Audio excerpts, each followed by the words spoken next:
দেৱতা আৰু তীৰ্থ এইবিলাকতকৈও শ্ৰেষ্ঠ ভকতহে বুলি কৈছে। আৰু সেইটো কাৰণে আমি ভকতকহে ভজনা কৰিব লাগে, আৰু ভকতক ভজনা কৰিলেই ঈশ্বৰ সন্তুষ্ট হয় বুলি কৈছে। আমি সেইকাৰণে কেতিয়াও ভক্ত নিন্দা বা ভকতক কুবাক্য ক'ব নালাগে। আমি সেইকাৰণে ভকতক সদায় ঈশ্বৰ জ্ঞান কৰি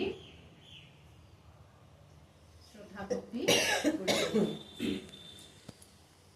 আৰু আমি ভকতৰ বিষয়লৈ বিশেষ ক'বলৈ নাযাওঁ। এতিয়া যিহেতু সময় খুব কম, আপোনালোকৰ দৰে একান্ত শ্ৰোতা ভকত আইসকলৰ সংগ আমি ঈশ্বৰ কৃষ্ণগুৰু প্ৰভুৰ কৃপাতে আজি পাবলৈ সক্ষম হৈছোঁ। যিহেতু আপোনাৰ খবৰ দৰে একান্ত ভক্তা আইসকলৰ সংগ অতি দুৰ্লভ আজি ঈশ্বৰৰ কৃপাতে আমি লাভ কৰিছোঁ। সেয়েহে আজি আপোনালোকৰ চৰণ বন্দনা কৰি কৰিছোঁ। জয় কৃষ্ণ, জয় কৃষ্ণ। এই ক্ষেত্ৰে সন্ত সাধু গুৰু ভকত উপস্থিত যত যত একেবাৰে প্ৰণামী লোডাখে সবাৰো চৰণত।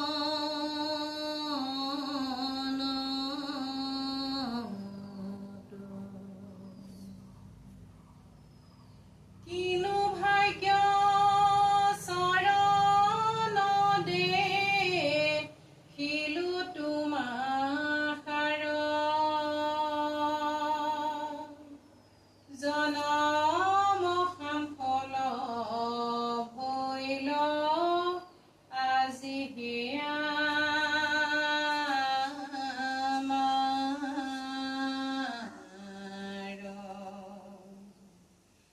যদ্যপি ন জানো শাস্ত্ৰ তত্ত্ব স্বৰূপত,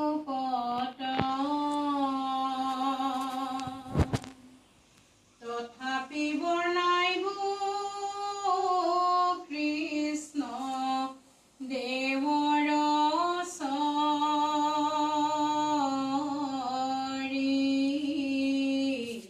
চৰিত্ৰ।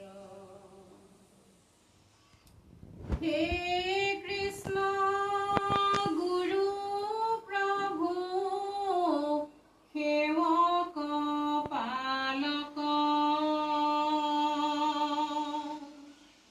আমি আপোনাৰ দাস ৰাখিও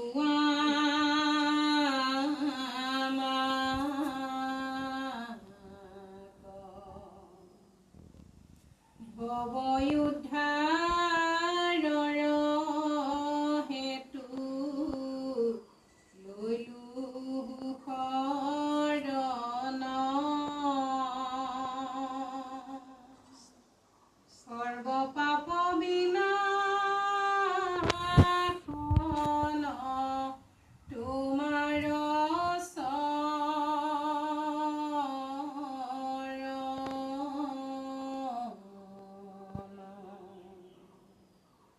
সমস্ত বিঘ্নিৰ দ্বাৰা বাধাহীন হৈ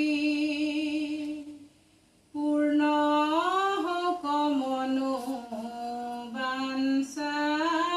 হেৰা দয়া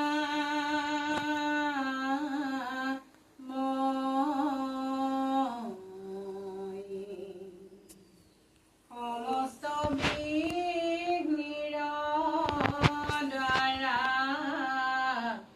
বাধাহীন হৈ পূৰ্ণ হওক মনো